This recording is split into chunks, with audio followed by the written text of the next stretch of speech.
Hello everyone, मैं विपुल अग्रवाल आपका educator स्वागत करता हूं आपका साइंस एंड फन पर। तो बच्चों, पहले तो बहुत बहुत कॉन्ग्रेचुलेशंस आपको कि आप लोगों ने अपनी क्लास 11th में कॉमर्स को चूज करा। मेरे को उम्मीद है कि आप लोगों ने अभी तक जो भी आपको सब्जेक्ट पढ़ने हैं आप उन सब्जेक्ट से फैमिलियर हो चुके होंगे। आपको पता होगा कि आपको कॉमर्स के अंदर क्या क्या पढ़ना है। मैंने उन सब्जेक्ट्स के ऊपर जो मैं पढ़ाने वाला हूं, बिजनेस स्टडीज एंड इकोनॉमिक्स, उस पर मैंने आप लोगों के लिए सिलेबस वीडियो भी अपलोड कर दी है, जिससे आप देखकर ये समझ सकते हैं कि आपको इन सब्जेक्ट्स के अंदर क्या क्या पढ़ना है, कैसे कैसे पढ़ना है, ये सब्जेक्ट्स का मोटिव क्या है। तो बच्चों, आज की ही इस वीडियो में हम लोग उसमें से एक सब्जेक्ट जो बहुत इंपॉर्टेंट सब्जेक्ट है, जिसका नाम है बिजनेस स्टडीज, उसका चैप्टर नंबर 1 से आज इस जर्नी की शुरुआत करते हैं। तो इस लेक्चर में हम लोग बिजनेस स्टडीज चैप्टर नंबर 1, जो कि है nature and purpose of business, उसकी शुरुआत करने वाले हैं। तो आइए बच्चों, देखते हैं। ये हमारा chapter number 1, nature and purpose of business. अब इसके अंदर हम लोग क्या क्या पढ़ने वाले हैं, आइए देखिए। देखो बच्चों, बेसिकली ना ये चैप्टर दो पार्ट्स में डिवाइडेड है। पहला पार्ट जो आपको बताएगा कि सर इंडिया की, यानी कि history of trade and commerce in India, की इंडिया का ट्रेडिंग हिस्ट्री क्या थी, यानी कि आज से 4000 साल 5000 साल पहले इंडिया ट्रेड करता था भी या नहीं करता था। करता था तो किस तरह से ट्रेड करता था, क्या क्या चीज़ों को वो फॉलो करता था, क्या क्या फैसिलिटीज उस टाइम पे प्रोवाइडेड थी, क्या सिस्टम उस टाइम पे चलते थे, ये सारी चीज़ें हम लोग इस वाले पार्ट में पढ़ेंगे। देन इस चैप्टर का जो सेकंड पार्ट है, जो कि बिजनेस, जो कि कोर बिजनेस का पार्ट है, जहां से आप सीखेंगे सर बिजनेस क्या होता है, कौन कौन से कैरेक्टरिस्टिक्स हैं, कौन कौन सी चीजें हैं जो एक बिजनेस को एक बिजनेस बनाती है, बिजनेस के ऑब्जेक्टिव क्या होते हैं सर, बिजनेस के टाइप्स कितने होते हैं, फिर उन टाइप्स के बारे में आगे और हम डिटेल में पढ़ेंगे। इसमें हम लोग एक बहुत इंपॉर्टेंट टॉपिक पढ़ेंगे सर, बिजनेस रिस्क, कि सर बिजनेस के साथ रिस्क क्यों एसोसिएट होता है, रिस्क से बिजनेस में क्या फायदे हैं, क्या नुकसान है, इस चीज को हम लोग देखेंगे। तो आइए फिलहाल बच्चों, हम लोग इस लेक्चर में स्टार्ट करते हैं पार्ट नंबर 1, जो कि है history of trade and commerce in India. जो आपका आज से हम लोग देखेंगे कि 4000 5000 साल पहले, 7000 साल पहले ट्रेडिंग एक्टिविटीज किस तरह से करी जाती थी, क्या क्या सामान बेचे जाते थे, क्या क्या सामान खरीदे जाते थे, क्या क्या चीजें बनाई जाती थी, ये सारी चीजें हम लोग देखेंगे। तो बच्चों, हिस्ट्री को समझने से पहले ना हम लोग एक काम करते हैं, हम लोग ना थोड़ा प्रेजेंट को समझते हैं, थोड़ा प्रेजेंट का एक बेसिक क्लियर करते हैं। उसके बाद आपको बच्चों हिस्ट्री बहुत अच्छे से समझ में आ जाएगी। बच्चों, आप लोगों ने सुना होगा, हम लोगों को बचपन से बताया जाता है यूएसए, जापान, जर्मनी, चाइना, हम लोगों को बच्चों बचपन से बताया जाता है कि ये कुछ कंट्रीज हैं जो कि अमीर कंट्रीज हैं। मेरी बात को ध्यान से सुनना, मैंने क्या बोला बच्चों, अमीर कंट्रीज हैं, यहाँ के लोग वक्त अमीर हैं। ये इन कंट्रीज में डेवलपमेंट बहुत ज्यादा होता है। तो बच्चों ऐसा क्यों? ऐसा इस वजह से है क्योंकि आप लोगों को पता ही है कि ये कंपनी मैन्युफैक्चरिंग एक्टिविटीज में, ट्रेडिंग एक्टिविटीज में बहुत ज्यादा इन्वॉल्व होती है। यहाँ पे बच्चों प्रोडक्शन बहुत ज्यादा होता है, गुड्स एंड सर्विसेज बहुत ज्यादा बनाई जाती हैं। इसका एग्जाम्पल ये भी है कि हम लोग भैया इनके प्रोडक्ट्स को अपनी डेली लाइफ में बहुत ज्यादा यूज करते हैं, करते थे, करते हैं। उम्मीद है आगे ना करें, हम अपना खुद का बनाएं। For example USA, WhatsApp, Facebook USA के प्रोडक्ट हैं सर, हम लोग यूज करते हैं। चाइना, आप लोगों को पता ही है, मैन्युफैक्चरिंग इंडस्ट्री में चाइना ने भौकाल मचा रखा है। दुनिया में कोई भी चीज बनवानी है, सस्ते में बनवानी है, आप चाइना लेके चले जाओ, चाइना आपको बनाकर दे देगा। Germany is known for its mechanical engineering. For जैसे कि हमारी जो इंडियन रेलवे चलती है ना, तो इंडियन रेलवे में जो बोगी लगती हैं सर, वो जर्मनी से ही बनकर आती थी। जर्मन कंपनी सीमेंस उन बोगियों को बनाकर देती है। तो जितनी भी हैवी मशीनरी वगैरह होती है ना, जर्मनी उसमें किंग है। हम बात करें सर जापान की, Japan is known for its technology. तो हम देखते हैं कि सर हम लोग इन प्रोडक्ट्स को, इन कंट्रीज के प्रोडक्ट को अपनी डेली लाइफ में यूज करते हैं। और इसी वजह से, क्योंकि ये कंट्रीज इनको बहुत ज्यादा प्रोडक्शन करती है, पूरी दुनिया में अपने इन प्रोडक्ट्स को फैलाती है, इसी वजह से इन कंट्रीज के पास बहुत ज्यादा पैसा है, ये कंट्रीज अमीर है। तो सर इसी वजह से अगर हम लोग देखें, आप लोगों ने सुना होगा, कि हमारा जो इंडिया का पास्ट था, हम इंडिया को सोने की चिड़िया बोलते थे। हमें बोलते थे पहले इंडिया पे बहुत ज्यादा पैसा था, पहले इंडिया बहुत अमीर था। तो आप लोगों को ये बात तो समझ में आ गई होगी कि इंडिया अमीर क्यों था। क्योंकि अगर किसी कंट्री को अमीर बनना है, किसी कंट्री को डेवलपमेंट करना है ना, तो उसमें सबसे ज्यादा इंपॉर्टेंट एक चीज होती है, क्या sir? Trading activities, production activities, goods and services को बनाओ और उन्हें पूरी दुनिया में बेचो। सर्विस, बात समझे या फिर नहीं समझे आप? तो इसी तरीके से अगर हम लोग देखें, अगर हम लोग बच्चों इसके अंदर देखें तो हम लोग देखेंगे we are familiar with the fact that our country India had a golden past. हम लोगों को ये बच्चों चीज पता है कि हमारी जो कंट्री थी इंडिया, उसके गोल्डन पास्ट था, उसका जो पास्ट था बहुत ज्यादा अमीर था, रिच पास्ट हम लोग बोल सकते हैं। And the trading activities had a significant contribution to its prosperity and gains। Sir जो इंडिया की तरक्की थी ना, जो इंडिया के प्रॉफिट्स थे, उसके पीछे ट्रेडिंग एक्टिविटीज का बहुत बड़ा रोल था। ऑफ कोर्स अभी मैंने आप लोगों को बताया ना, एक कंट्री के डेवलपमेंट के लिए ट्रेडिंग एक्टिविटीज होना बहुत जरूरी है। तो यहीं पर भी ये बात बोली गई है कि गोल्डन पास्ट क्यों था सर, इंडिया अमीर क्यों था? इंडिया अमीर इस वजह से था क्योंकि वो ट्रेडिंग एक्टिविटीज में बहुत ज्यादा इन्वॉल्व था, बहुत ज्यादा इन्वॉल्व था प्रोडक्शन में, ट्रेडिंग में। अब सर बोलेंगे 5000 साल पहले हमें कौन बताएगा कि ट्रेडिंग एक्टिविटीज हुआ करती थी? 5000 साल पहले हम कैसे पता चला? सर पता चला, कैसे पता चला सर? Archaeological evidences. कुछ आर्कियोलॉजिस्ट होते हैं, वो लोग जाते हैं पुराने खंडरों में, वहां जाकर रिसर्च करते हैं और वहां से कुछ एविडेंसेस कलेक्ट करते हैं। जब मोहनजोदारो और हड़प्पन सिविलाइजेशन का आर्कियोलॉजिस्ट ने जाकर रिसर्च करा था, तो उन लोगों ने वहां पर ना कॉपर कॉइन्स देखे थे। तो कॉपर कॉइन्स जब पता लगाया तो कॉपर कॉइन सबसे पहले सर मिडिल ईस्ट यानी कि टर्की, ईरान, इराक इस साइड मिले थे।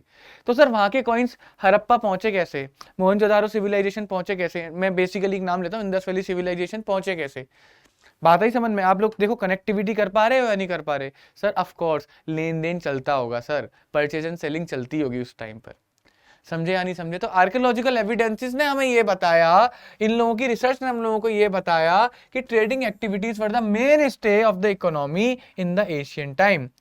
कि sir trading activities ancient time की जो इकोनॉमी थी, जो सिस्टम था ना, उसका बहुत इंपॉर्टेंट हिस्सा था। उस टाइम पे पैसे ट्रेडिंग एक्टिविटी से ही कमाए जाते थे, which were carried out by both water and land routes. जो कि उस टाइम पर ट्रेडिंग एक्टिविटीज यानी कि सामान को जब बेचा जाता था या सामान को खरीदा जाता था, तो वो लैंड रूट्स और वाटर रूट्स के थ्रू बेचा खरीदा जाता था, मतलब वहां से ट्रांसपोर्ट होकर आया करता था। अब कुछ बच्चों के मन में डाउट आ गया, सर रेलवे भी तो एक रूट होता है सर, एयर भी तो एक रूट होता है बेटा। उस टाइम पे ना एयरप्लेन्स थे, उस टाइम पे ना रेलवेज थी, ये सब बहुत बाद में इन्वेंट हुए। थर्ड है सर, इन रूट्स को क्या बोला जाता है sir? Silk route and spice route बोला जाता है। अगर बेसिकली मैं इन रूट्स के बारे में बताऊं, बहुत डिटेल में आपके सिलेबस में नहीं है, बस नाम है। अगर मैं बताऊं तो सिल्क रूट, स्पाइस रूट वो रूट होते हैं जो कि ईस्टर्न वर्ल्ड को वेस्टर्न वर्ल्ड के साथ कनेक्ट करते थे, जो कि अफ्रीका को बेटा जापान के साथ कनेक्ट करते थे, जो कि यूरोप को इंडोनेशिया, मलेशिया के साथ कनेक्ट करते थे। उसके बीच में आता था इंडिया, तो इंडिया को इस रूट का बहुत फायदा मिलता था। भाई आप लोग खुद सोच के देखो ना, क्योंकि स्पाइस रूट मान के चलो वाटरवे माना जाता था, सिल्क रूट लैंड रूट माना जाता था। तो इंडिया दोनों से कनेक्टेड था सर, वाटर रूट से भी कनेक्टेड था और सिल्क रूट से भी कनेक्टेड था। अगर कोई सामान वेस्ट से ईस्ट से जाएगा तो वो इंडिया होते हुए जाएगा, और कोई सामान ईस्ट टू वेस्ट जाएगा तो वो भी इंडिया होते हुए जाएगा। तो इंडिया इस वजह से वेल कनेक्टेड था इन रूट से, पर quite prominent in transporting goods and commodities for trading purposes. और ये रूट्स बहुत ज्यादा इंपॉर्टेंट थे ट्रेडिंग पर्पसेस के लिए। अगर आपको अपने गुड्स को एक जगह से दूसरी जगह भेजना है तो इन रूट्स का यूज करा जाता था। The goods were traded both internally and to the foreign lands. Sir उस टाइम पर भी एक्सपोर्ट होते थे, यानी कि जो इंडिया के अंदर गुड्स बनाए गए वो इंडिया में तो बेचे ही जाते थे, इंटरनली तो बेचे ही जाते थे और इंडिया के बाहर भी बेचे जाते थे। The countries were well connected through land routes, जिसे हम बोलते हैं बेटा क्या? Silk route, and as well as with the water route, जिसे हम लोग बोलते हैं क्या बच्चों? Spice route. क्लियर है? ऐसा रिजल्ट, और इसी वजह से क्या हुआ, क्योंकि इंडिया में ना पैसा आना स्टार्ट हुआ, लोगों के पास पैसा हुआ और लोग भी क्या करने लगे बेटा? मैन्युफैक्चरिंग, प्रोडक्शन एक्टिविटीज में अपने आप को इन्वॉल्व करने लगे। अब सर क्या काम करते थे लोग? इसी का वजह से the people were engage in various economic activities such as agriculture, domestication of animals. बेटा खेती बाड़ी करते थे, डोमेस्टिकेशन ऑफ एनिमल्स भी करते थे, क्योंकि उस टाइम पर ना एनिमल्स की बहुत ज्यादा वैल्यूज थी। क्यों थी? आज तो हम डेट में मशीन यूज कर लेते हैं, किसी सामान को इधर से उधर ले जाने के लिए गाड़ी, ट्रक वगैरह का यूज कर लेते हैं। पुराने जमाने में ऐसा नहीं था, किसी इंसान को थोड़ा दूर जाना पड़ता था तब भी किसी जानवर के ऊपर बैठ के जाएगा, जानवर ही सामान को ढुआ करते थे। और सर आज भी हम लोग ना कुछ एनिमल्स प्रोडक्ट के ऊपर डिपेंडेंट हैं, उस टाइम पर तो और ज्यादा डिपेंडेंट थे। तो लोग सर डोमेस्टिकेशन ऑफ एनिमल्स करते थे, जानवरों को पालते थे, उनसे और जानवर रिप्रोड्यूस करते थे, रिप्रोडक्शन सिस्टम को चलाते थे सर एनिमल्स का, जिससे कि वो एनिमल्स प्रोडक्ट का यूज़ करते थे, जानवरों को सेल करते थे, ये सारी चीज़ होती थी।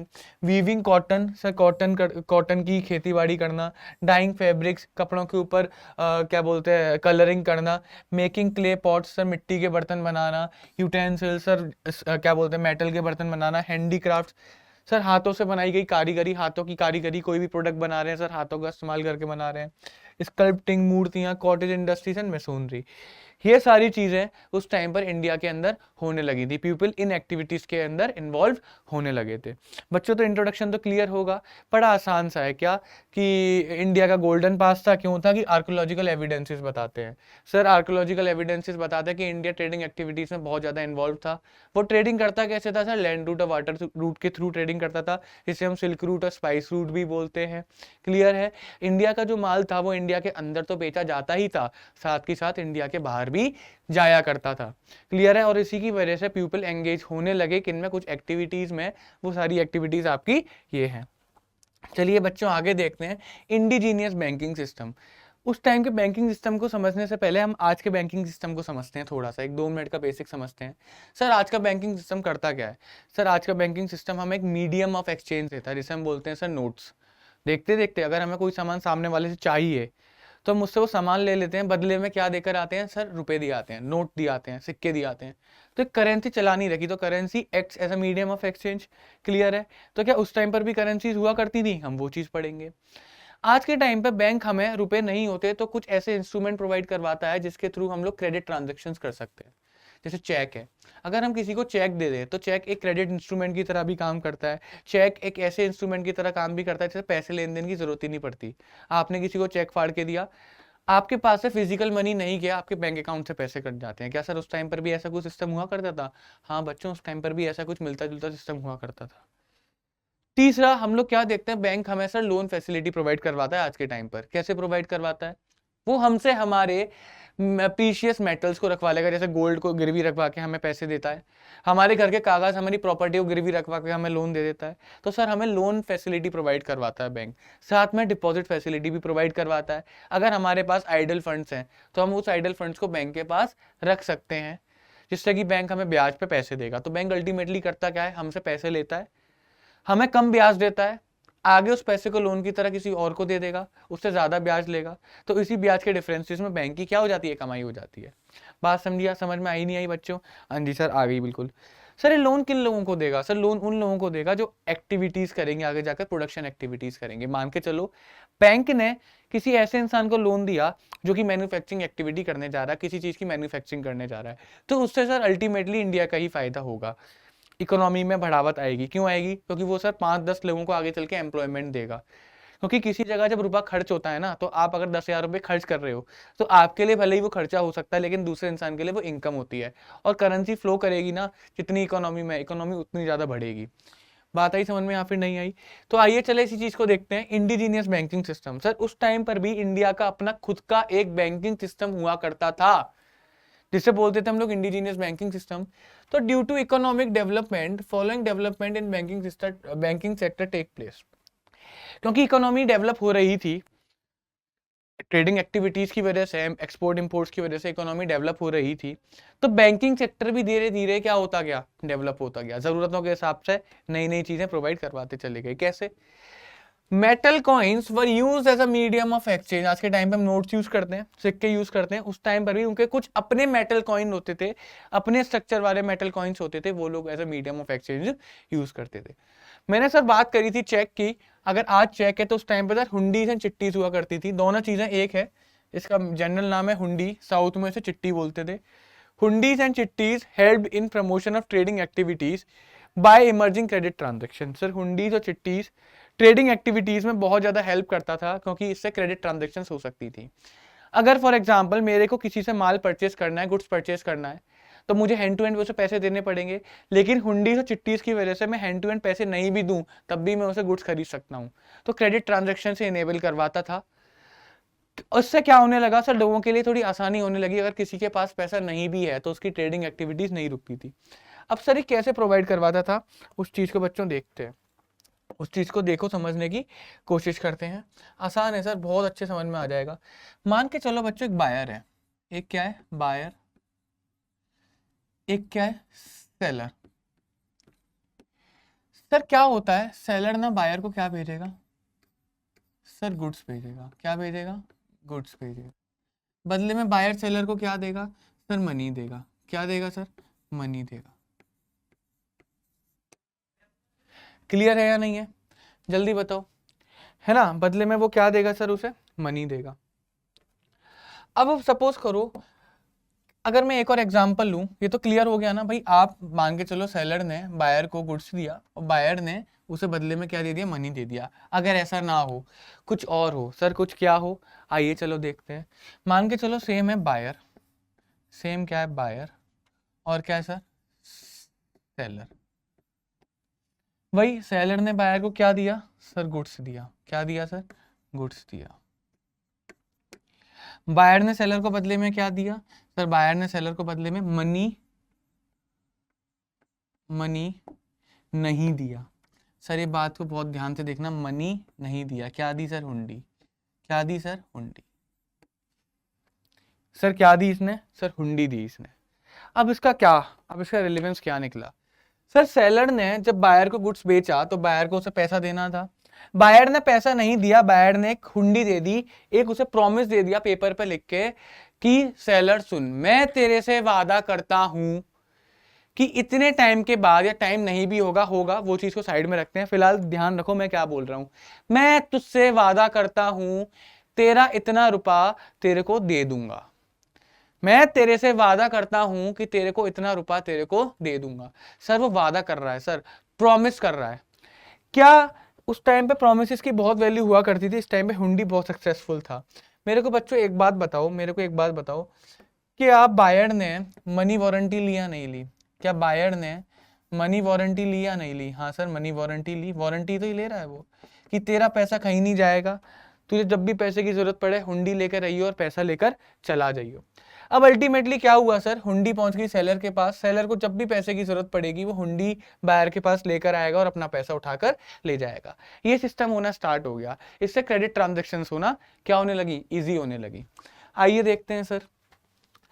हुंडी is an instrument of exchange involving a contract which warrant the payment of money. अब इधर ध्यान से देखना सर, कॉन्ट्रैक्ट है या नहीं है, मतलब बायर और सेलर के बीच में एक समझौता है या नहीं है। हाँ जी सर समझौता है, बिल्कुल है। वो समझौता क्या कहता है, वो समझौता ये कहता है कि पेमेंट की वारंटी ली जाएगी। यहाँ पर वारंटी कौन ले रहा था सर, वहां पे वारंटी हमारा बायर वारंटी ले रहा था। तेरा पेमेंट कहीं नहीं जाएगा, मेरे पास है, तो हुंडी लेकर आइयो, पैसे ले जाइयो, बट अभी नहीं है, थोड़ा time they they. Warrant the payment of money unconditionally. Unconditionally का मतलब सर कोई कंडीशन नहीं होगी पैसे देने के लिए। मतलब बायर ये नहीं बोल सकता कि क्या बोलते हैं, जब मेरी शादी होगी मैं शादी के बाद तेरे को पैसे दूंगा, अगर मेरी शादी नहीं हुई तो मैं तेरे को पैसे नहीं दूंगा। तो कंडीशन लगी नहीं, लग गई। अगर शादी हुई तो पैसे मिलेंगे, नहीं हुई तो नहीं मिलेंगे। सर इस तरीके की कोई कंडीशन नहीं होनी चाहिए, किसी कंडीशन के ऊपर पेमेंट बेसिस नहीं होना चाहिए। पेमेंट करना है तो करना है, अनकंडीशनली करना है। क्लियर है। And can be transferred through valid negotiation. Sir उस हुंडी को आगे ट्रांसफर भी कर सकते हैं, उस हुंडी को ऐसा मीडियम ऑफ एक्सचेंज भी कर सकते हैं, अच्छे से नेगोशिएट करके। बच्चों बात समझ में आ गई होगी, बहुत ही आसान है सर। ये कुछ हुंडी होती हैं, कुछ टाइप्स की हुंडी होती हैं। इसे ना दो कैटेगरी में डिवाइड करा गया है। एक तो करा गया है सर दर्शनी, दूसरा करा गया है सर मुद्दती। दर्शनी का मतलब क्या हो गया सर, पे व्हेन प्रेजेंटेड, पे व्हेन प्रेजेंटेड। इसको समझो सर, पे व्हेन प्रेजेंटेड को समझो।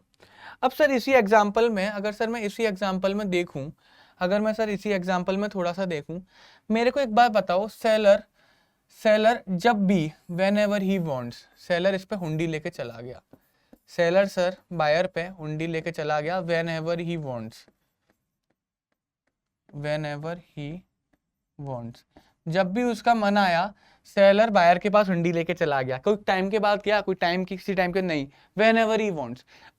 जब भी उसका मन करा वो हुंडी लेकर गया और बायर से पैसे लेकर आ जाएगा। तो जहां पर भी सर ऐसा होगा जहां पर टाइम की कोई लिमिटेशन नहीं है, जैसे ही उसने हुंडी बायर को प्रेजेंट करी, जैसे ही उसने अपनी बायर को हुंडी प्रेजेंट करी, बायर पैसे दे देगा।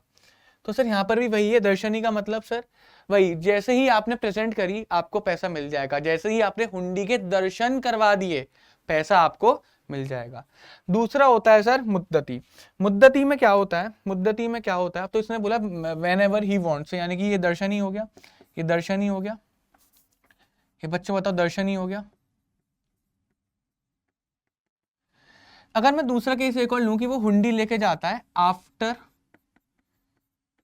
अ सर्टेन टाइम, एक सर्टेन टाइम के बाद, यानी कि अगर हुंडी में 2 महीने लिखा होगा तो 2 महीने के बाद जाएगा, हुंडी में 3 महीने लिखा होगा तो 3 महीने के बाद जाएगा, यानी कि जहां पर एक टाइम लिमिट आ गई, एक स्पेसिफिक टाइम लिमिट आ गई, उसको बोला जाता है सर मुद्दती। क्या बोला जाता है, मुद्दती। यानी कि अगर बायर ने सेलर को प्रॉमिस करा होगा, बायर ने सेलर को क्या करा होगा सर, प्रॉमिस करा होगा, बायर ने सेलर को क्या करा होगा सर, प्रॉमिस करा होगा कि मैं तेरे को पैसे दूंगा लेकिन 3 महीने बाद, तो उसने टाइम लिमिट लगा दिया। अगर टाइम लिमिट नहीं है तो सर दर्शनी हुंडी, ये टाइम लिमिट है तो सर मुद्दती हुंडी। अब देखते हैं सर कितनी प्रकार की दर्शनी हुंडी होती है, कितनी प्रकार की मुद्दती हुंडी होती है। दर्शनी सर 4 प्रकार की होती है। पहली होती है सर धनी जोग। धनी जोग का मतलब पेएबल टू एनी पर्सन, ये हुंडी किसी भी पर्सन के नाम पर बन जाएगी, कोई भी पर्सन, कैसा भी पर्सन, उसके नाम पर हुंडी बन जाएगी और उस पर्सन को उसका पैसा मिल जाएगा। सेकंड होती है सर सहयोग। सहयोग मतलब शाह जो वर्ड आया ना, वो वर्ड आया था शाही के लिए, यानी कि ये जो हुंडी होगी ना खाली शाही लोगों के लिए बनाई जाएगी, अमीर लोगों के लिए बनाई जाएगी, रेस्पेक्टेबल पर्सन के लिए बनाई जाएगी। तो payable to a specific someone respectable. बात आई समझ में या फिर नहीं आई। थर्ड होता है बेटा फरमान जोग। फरमान का मतलब सर हम बोलते नहीं बोलते शहनशाह का फरमान आया है, हमने अगर अकबर बीरबल की कुछ मूवीज वगैरह देखी होंगी, कुछ डॉक्यूमेंट्री शोज देखे होंगे, तो उसके अंदर एक वर्ड बड़ा अच्छे से यूज होता है, शहनशाह का फरमान आया है, यानी कि शहनशाह का ऑर्डर आया है, ऑर्डर। वो हुंडी जो कि ऑर्डर पे पेएबल होती है। मान के चलो सेलर को पैसा लेना था बायर से, सेलर ने बायर को बोला मैं तेरे को ऑर्डर देता हूं, तू ये पैसा किसी थर्ड पर्सन को दे दियो, तो सर वो ऑर्डर के ऊपर जब हुंडी का पेमेंट करा जाए उसे फरमान जोग बोलते हैं। और लास्ट में बोलते हैं सर देखनहार। देखनहार मतलब जैसे ही हुंडी देख ली जाएगी हुंडी का पैसा दे दिया जाएगा। पेएबल टू द प्रेजेंटर और बियरर, यहाँ किसी पर्सन के नाम से हमें कोई मतलब नहीं है, ऊपर देखो नाम नाम है, पेएबल टू एनी पर्सन मतलब पर्सन का नाम होगा, यहाँ पे ही पर्सन का नाम होगा, यहाँ तो खुद ऑर्डर देगा तब बताएगा कि किसको पे करना है। यहाँ पर ऐसा नहीं है, जो भी इस हुंडी को लेकर जाएगा, कोई भी पर्सन XYZ, कोई भी पर्सन हुंडी को लेकर गया बायर के पास, बायर ने हुंडी देखी, पर्सन की शक्ल नहीं देखी और पैसा आ गया। कहने का मतलब जिस किसी के पास भी हुंडी है, प्रेजेंटर और बियर जो कि हुंडी प्रेजेंट कर रहा है, या जिसके पास भी हुंडी है, पैसा उसे मिल जाएगा। और इन सारी हुंडियों में ना टाइम लिमिट नहीं होती, जैसे ही प्रेजेंट कर दोगे पैसा आपको मिल जाएगा। सेकंड देखते हैं सर क्या, मुद्दती हुंडी। मुद्दती हुंडी में सर टाइम होता है, क्या होता है सर, टाइम होता है, ये एक टाइम के बाद ही पेमेंट मिलेगा।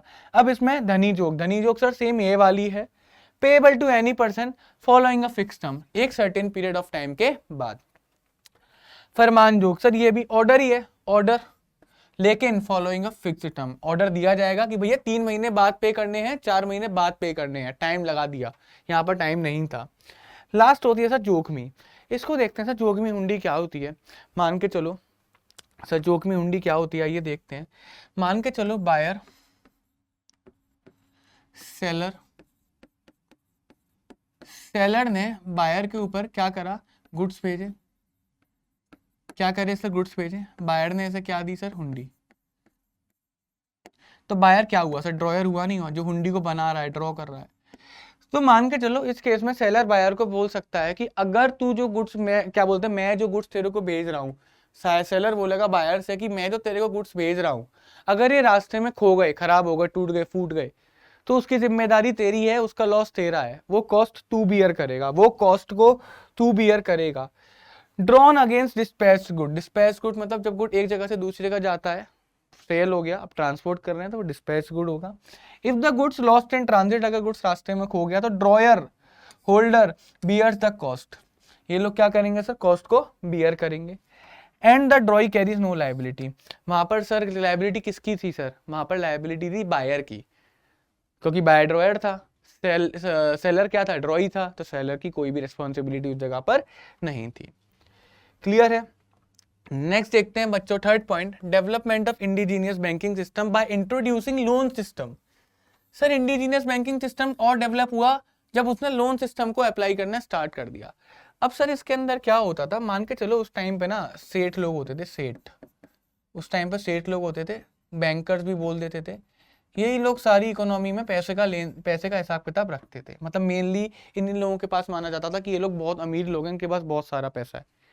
तो ये लोग क्या करते थे, ये पब्लिक से, आम जनता से उनके प्रीशियस मेटल लेते थे, उनके प्रीशियस मेटल लेते थे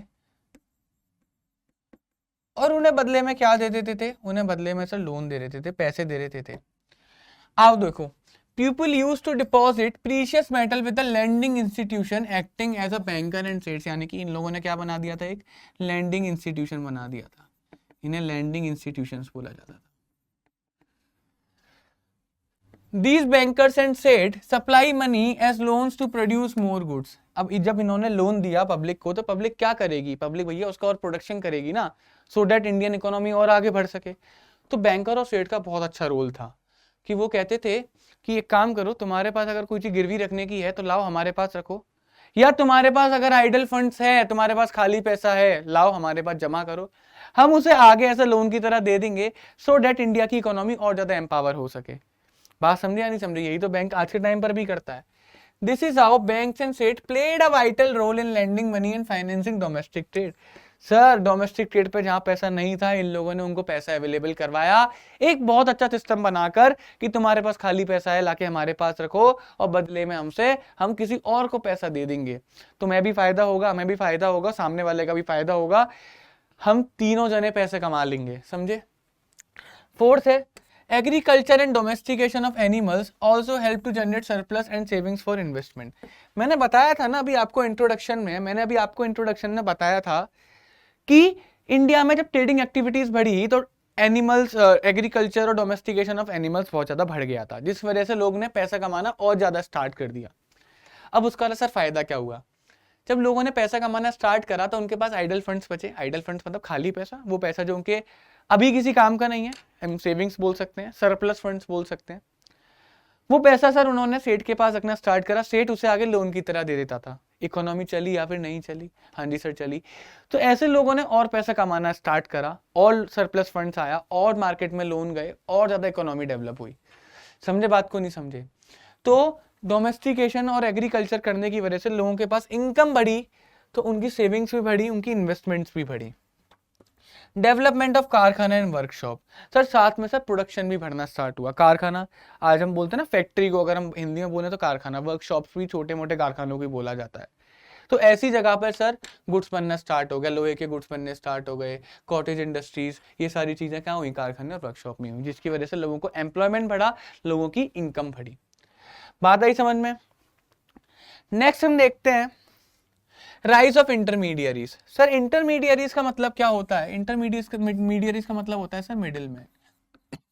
क्या sir, middle man. Middle man क्या काम करते हैं सर, ये लोग दो लोगों को मिलवाते हैं। मान के चलो, सपोज करना मेरे को ना एक फ्लैट चाहिए रेंट पे, अब कि कोई इंसान का फ्लैट पड़ा है खाली, मैं विपुल, मेरे को फ्लैट रेंट पे चाहिए, एक इंसान परम, उसका फ्लैट पड़ा है रेंट पे खाली। मैं परम को नहीं जानता, अगर जानता होता तो मैं डायरेक्ट जाकर रेंट पे हायर ना कर लेता उस फ्लैट को। परम मेरे को नहीं जानता, अगर जानता होता तो वो मेरे को सीधा आके कॉल ना कर लेता कि फ्लैट खाली पड़ा है, तुम्हें चाहिए ले लो। हमने बीच में मिडिलमैन ढूंढा, मिडिलमैन का काम करेगा, मेरे को और परम को मिलवाएगा, हम दोनों के बीच में एक एग्रीमेंट करवाएगा, सो डेट परम का फ्लैट मैंने रेंट पे ले लिया, परम को उसके पैसे पहुंचेंगे, मेरे को मेरी जरूरत पूरी हो गई। बात समझे नहीं समझे। तो मिडिलमैन काम क्या करता है, दो लोगों को आपस में मिलवाता है, उनके बीच में एक एग्रीमेंट करवाता है, जिससे कि एक पर्पस सॉल्व हो सके, हम लोगों का पर्पस सॉल्व हो सके। बात आई समझ में नहीं आई।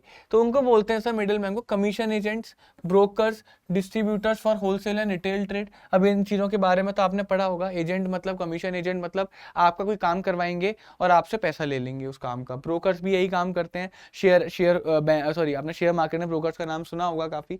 Distributors for wholesale and retail trade, sir ये भी तो यही काम करते हैं, होलसेल एंड रिटेल ट्रेड वाले। आप जब दुकान पर, रिटेल की दुकान पर, कोई शॉप पे आप कोई सामान लेने जाते हो, तो वो एज ए मिडिल मैन ही तो काम कर रहा है, आपको फैक्ट्री से लाके तो वो दे रहा है। बात समझे नहीं समझे। तो आपका फैक्ट्री से प्रोडक्ट खरीदने के लिए और आप एज ए कंज्यूमर कौन मिलवाता है sir, retailer. Help in expanding trade and brought in huge amount of silver bullion. Sir इन लोगों ने इंडिया के अंदर ट्रेडिंग एक्टिविटीज को बढ़ाने के लिए बहुत मदद करी है, ऑफ कोर्स करी है। मान के चलो मुझे बाल बेचना चाइना, मेरे को नहीं पता चाइना कहाँ जाके बेचूंगा, मुझे नहीं पता कैसे बिकेगा, मैंने एक मिडिल मैन से कांटेक्ट करा जिसको इस बारे में नॉलेज है, वो जाएगा मेरे को बताएगा भाई ऐसे ऐसे कर, उससे मिल, मिलवाया, माल चला गया चाइना, एक्सपेंड हुआ नहीं हुआ इकोनॉमी, हाँ जी सर हुई। और सर बदले में क्या लेते थे, सिल्वर बुलियन।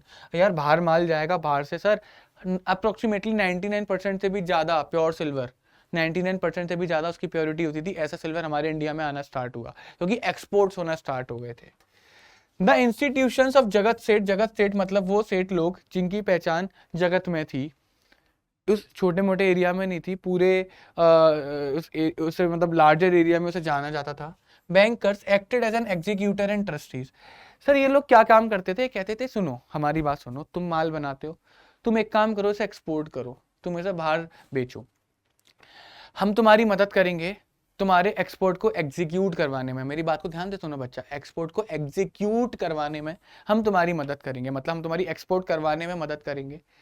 अगर तुम्हारा पेमेंट बाहर रुक गया तो हम ट्रस्टी बनेंगे, हम तुम्हें ट्रस्ट देते हैं, हम तुम्हें वादा करते हैं, हम तुम्हें पैसा देंगे। तो एज ए एग्जीक्यूटर और एज ए ट्रस्टी भी ये लोग काम करते थे। They charge high rate of interest on foreign trade. Sir जब वो फॉरेन ट्रेड में हेल्प करते हैं ना, तो सर अपना कमीशन तो लेंगे, आपकी हेल्प कर रहे हैं, पैसे की भी गारंटी दे रहे हैं आपको, आपका सारा काम करवाने की जिम्मेदारी ले रहे हैं, उस पर sir high rate of interest charge करते थे ये लोग। The emergence of credit transactions and availability of loan enhance commercial activity। Sir क्या बैंक भी हमारे इंटरमीडियरीज में काउंट होते थे? हाँ जी सर होते थे। एक इंसान जिसको उसके पास बहुत सारा पैसा पड़ा है, एक इंसान जिसके पास बिल्कुल भी पैसा नहीं है, वो सोच रहा है कि मैं इस खाली पैसे का क्या करूं, ये सोच रहा है मैं पैसा कहां से लेकर आऊं, मुझे धंधा चालू करना है। तो बैंक क्या आएगा, बीच में आएगा, बैंक बोलेगा ला तू खाली पैसा मेरे को दे, और वो उस पैसे को उठा के इसको जरूरत है इसको दे देगा। तो इंटरमीडियरी की तरह काम करा नहीं करा बैंक ने, जिसकी वजह से क्रेडिट ट्रांजेक्शन इमर्ज हुए, अवेलेबिलिटी ऑफ लोन इमर्ज हुए, लोन्स मिलना स्टार्ट हुए, जिसकी वजह से कमर्शियल एक्टिविटीज बढ़ी। Manufacturers, traders and merchants were benefited with additional funds. Sir क्योंकि लोन मिलना स्टार्ट हो गए थे, इन लोगों को एडिशनल फंड मिलने लगे और पैसा मिलने लगा, so that they could expand and grow, जिसकी वजह से इन लोगों ने एक्सपेंशन करा, अपने बिजनेस को बढ़ाया, ये लोग ग्रो हुए, इन लोगों ने इकोनॉमी को भी ग्रो करा। तो सर इस तरीके से उस टाइम पे कुछ चीजें चलती थी, इस तरीके से बैंकिंग सिस्टम चलता था, इस तरीके से इंटरमीडियरीज काम करते थे।